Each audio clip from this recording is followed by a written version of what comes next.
Di atas tindakan Rusia menyerang Ukraina, kemungkinan besar iaitu Presiden Rusia Vladimir Putin tidak akan dapat menyertai bersama-sama untuk G20. Tetapi di sebaliknya guys, kerana di sini katanya adalah Pak Jokowi teguh pendirian tetap datangkan Putin di acara G20. So, bagaimana ceritanya guys? Mari kita sama-sama tonton Direction bersama dengan Bro Zul Channel. Mari.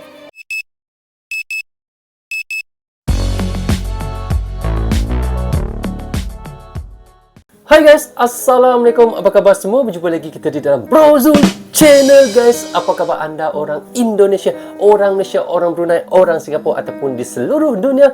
Apa khabar anda semua? Saya doakan semoga anda sentiasa sehat, sentiasa dalam rahmat Allah, sentiasa dalam lindungan Allah dan sentiasa diberkati oleh Allah Subhanahu Wa Taala. Itulah sebaik-baiknya rezeki yang Allah berikan kepada kita, iaitu kesihatan dan umur yang panjang. Okey, hari ini saya nak mentionkan satu lagi video daripada channel, iaitu Kilas Dunia. Jangan lupa pergi ke channel Kilas Dunia, klik butang subscribe-nya dan klik butang loceng, tanda sokongan anda juga kepada Kilas Dunia. Jangan lupa guys, bagus channelnya. So, tajuk yang kita mahu reactionkan adalah seperti ini Tegas Pak Jokowi teguh pendirian tetap datangkan Putin di acara G20. So, bagaimana ceritanya guys? Mari kita sama-sama tonton dan reaction bersama dengan Bro Zul Channel. Mari.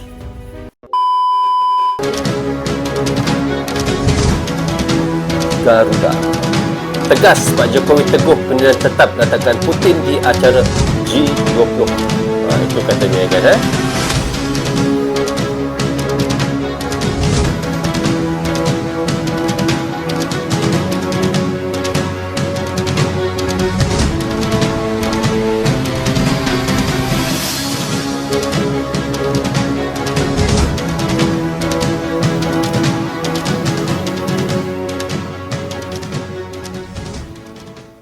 Rencana kedatangan Vladimir Putin ke Indonesia dipermasalahkan Barat. Rusia tidak pantas ikut G20. Oh.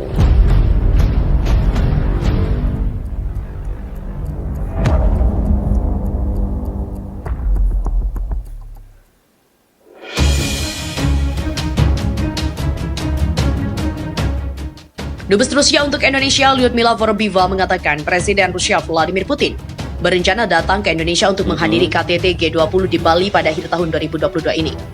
Tergantung pada situasi dan sejauh ini dia Putin mau datang ke KTT G20, kata Vorobieva saat ditanya apakah Putin akan hadir dalam pertemuan G20, dikutip dari Reuters. Amerika Serikat dan Barat kini juga menilai apakah Rusia harus tetap bergabung dengan kelompok ekonomi G20 setelah tindakan invasi ke Ukraina. Sumber Reuters menyebutkan Rusia tidak pantas ikut ambil bagian di KTT G20 di Bali. Ada diskusi tentang apakah pantas bagi Rusia untuk menjadi bagian dari G20. Jika Rusia tetap menjadi anggota, itu akan menjadi organisasi yang kurang berguna. Sumber itu menambahkan, kehadiran Vladimir Putin di KTT G20 akan bermasalah bagi negara-negara Eropa. Sebab, sudah sangat jelas bagi Indonesia bahwa kehadiran Rusia pada pertemuan tingkat menteri yang akan datang akan sangat bermasalah bagi negara-negara Eropa. G20 bersama dengan G2 yang hanya terdiri dari Amerika Serikat, Prancis, Jerman, Italia, Kanada, Jepang, dan Inggris merupakan platform internasional utama untuk mengkoordinasikan segala hal, mulai dari aksi perubahan iklim hingga utang lintas batas. Sumber anggota G7 juga menyebutkan sangat tidak mungkin Indonesia setuju mengeluarkan Rusia dari keanggotaan G20. Wow. Rusia kini menghadapi serangan sanksi internasional yang dipimpin oleh negara-negara Barat. Sanksi ini bertujuan untuk mengisolasi ekonomi Rusia, termasuk secara khusus menutupnya dari sistem pengiriman pesan bank global SWIFT dan juga membatasi transaksi oleh bank sentralnya. Media asing soroti Indonesia tak mau keluarkan Rusia dari anggota G20, negara lain tak dapat melarang. Katanya di sini kalau tegas pendirian Bapak Jokowi tidak akan mengeluarkan Rusia daripada persidangan G20 ini, negara lain tidak boleh melarang. Kerana apa guys? Kerana kita tahu iaitu Indonesia sebagai ketua untuk G20 di Bali ini nanti Asing asal Inggris menyoroti sikap Indonesia yang tidak mau mengeluarkan Rusia dari keanggotaan G20.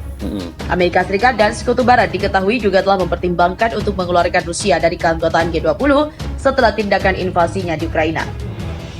Sumber Reuters mengatakan Indonesia yang menjadi ketua G20 tidak mungkin mengeluarkan Rusia dari G20. Tidak mungkin Indonesia menghapus Rusia dari G20 kecuali Moskow membuat keputusan seperti itu sendiri. Tidak ada prosedur untuk mencabut Rusia dari keanggotaan. Bermaknanya di sini Indonesia tidak akan mengeluarkan Rusia daripada persidangan G20. Kecuali ada kecualinya kecuali kalau Moskow ataupun Rusia sendiri yang tidak mahu untuk menyertainya. Itu pendapat yang dikatakan oleh Kilas Dunia ya. G20. Demikian kata seorang pejabat negara anggota G20 di Asia seperti dikutip dari Reuters pada Rabu. Pejabat itu juga menyebutkan negara barat mengungkapkan kemarahannya kepada sejumlah negara Asia yang tidak mengutuk invasi Rusia dan tidak mendukung tindakan barat terhadap Presiden Vladimir Putin. Secara terpisah, sumber lain juga menyebutkan Rusia dianggap tidak pantas ikut ambil bagian dalam KTT G20 yang bakal diadakan di Bali pada akhir tahun 2022. Ada diskusi tentang apakah pantas bagi Rusia untuk menjadi bagian dari G20. Jika Rusia tetap menjadi anggota, itu akan menjadi organisasi yang kurang berguna. Sementara itu, Deputi Gubernur Bank Indonesia Budi Waluyo mengatakan Indonesia bersikap netral terkait invasi Rusia ke Ukraina, tapi tetap memperhatikan resiko masalah itu. Budi Waluyo juga menekankan Rusia memiliki komitmen kuat untuk hadir dalam KTT G20 dan anggota lain tidak dapat melarang kehadirannya.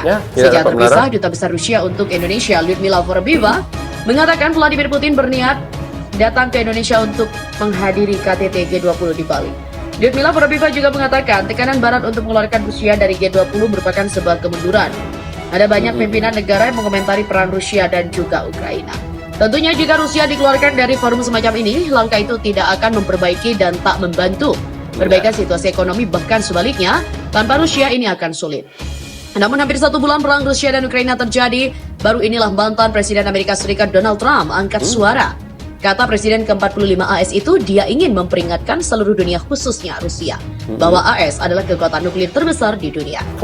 Pernyataannya itu dia sampaikan selama wawancara dengan pembawa acara Fox Business Stuart Varney. Kata di sini iaitu mantan Presiden Amerika Serikat Donald Trump mengatakan iaitu Amerika adalah pengeluar ataupun kuasa nuklear yang paling hebat di dunia.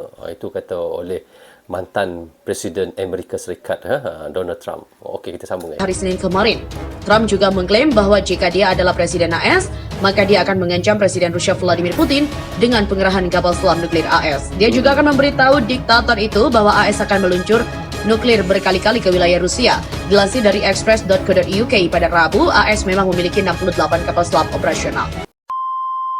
Okey guys, kita dah reaction tadi daripada channel Kilas Dunia. Jangan lupa pergi ke channel Kilas Dunia, klik butang subscribe-nya dan klik butang loceng tanda sokongan anda juga kepada Kilas Dunia. So, tajuk yang kita reactionkan tadi adalah tegas Pak Jokowi teguh pendirian tetap datangkan Putin di acara G20. Okey, seperti yang dikatakan tadi, memang Indonesia akan membawa iaitu Presiden Rusia iaitu Putin untuk datang bersama untuk G20. Jika Indonesia tegas untuk membawa Presiden Rusia datang ke untuk persidangan G20, maka negara-negara lain tidak akan dapat untuk berkata apa-apa. Kerana apa guys? Kerana Indonesia adalah ketua untuk G20 pada tahun 2022 ini di Bali. So terpulanglah lagi kepada Rusia sendiri, adakah ia mahu menyertai ataupun tidak. Tetapi Indonesia tidak pernah menghalang ataupun tidak pernah melarang untuk Presiden Rusia datang untuk menyertai untuk persidangan G20. Itu yang dimaksudkan oleh Kilas Dunia lagi. So guys, walau bagaimanapun kita sentiasa mendoakan mudah-mudahan antara Rusia dan Ukraina ada titik noktah peperangan mereka guys. Kerana apa guys? Jika invasi tersebut diteruskan, peperangan itu diteruskan, maka banyaklah korban jiwa dan banyaklah kemusnahan harta benda yang berlaku. Itu yang kita tidak mahu kan. So sama-samalah kita berdoa mudah-mudahan peperangan antara Rusia dan Ukraina akan diberhentikan dan mereka akan berdamai semula. Itu yang kita harapkan guys.